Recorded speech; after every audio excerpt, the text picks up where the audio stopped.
Good evening. Phil Lindemann, Krystal, 93 News. 3 incumbents and 1 newcomer are celebrating after winning 4 open seats in the Summit School Board election. First-time candidate Chris Guarino. I do believe everyone involved in this thing has had the best intentions for our students at their hearts. The election drew more than 10,000 ballots, nearly half of all registered voters. I'm just so excited that, we had a contested local election. It's wonderful when people are paying attention and we get some differing opinions involved. Kim Langley, with 4 for the Kids, lost to Joanna Kugler by just 6 points, the smallest margin of the race. Langley tells Krystal 93, "I think the kids just lost out. The county voted for the same candidates and policies that are failing." Kugler responds. I do think that we have growing pains when you're changing and growing and learning and creating new systems.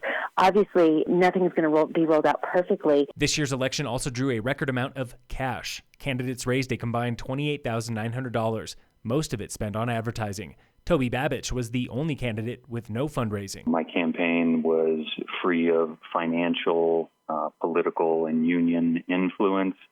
And I really just tried to be a community candidate and raise my hand to help. And I think, in that I succeeded. The 4 for the Kids slate raised $24,400, 84% of all fundraising.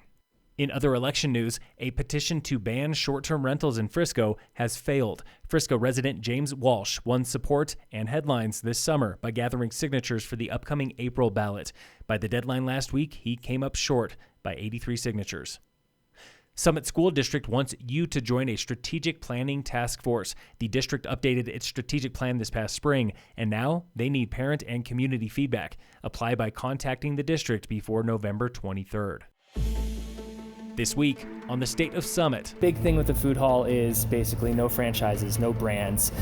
These are not corporate owned. That was Scott Volman with Millender White, explaining why Bluebird Market at 4th Street Crossing in Silverthorne is a breeding grounds for small businesses. At the end of the day, one of the biggest statistics in restaurants has been 3 out of 5 fail in the first 5 years.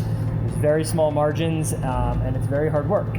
So the food hall looks at it as a relationship. It's actually more of a partnership between the tenants and the landlord. Bluebird Market is the centerpiece of the $100 million 4th Street Crossing project, with space for 12 food vendors, 3 pop-up stores, 1 communal bar, and the old Dillon Inn.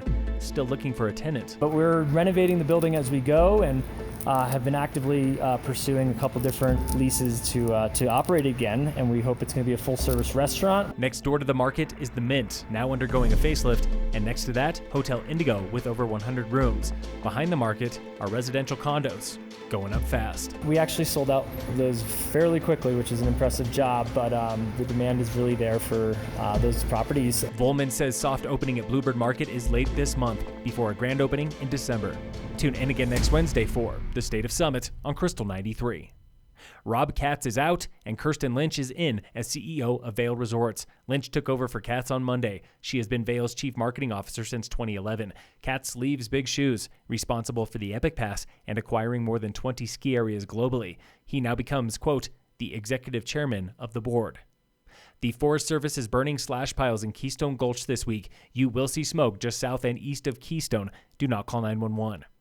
In sports, the Nuggets face the Grizzlies for a second time this week. Tonight at 6, the Avalanche play the Blue Jackets at 7. Spectators will be welcome back to X Games Aspen this season, but only with proof of COVID vaccination and a face mask. The contest went down last winter with no spectators. X Games is held January 21st through 23rd, less than 2 weeks before the Winter Olympics in China. And in local sports, this Saturday, November 6th, are tryouts for the Breckenridge Vipers semi-pro hockey team. Get signed up through the Breck Vipers Facebook page. Phil Lindemann, Krystal, 93 News.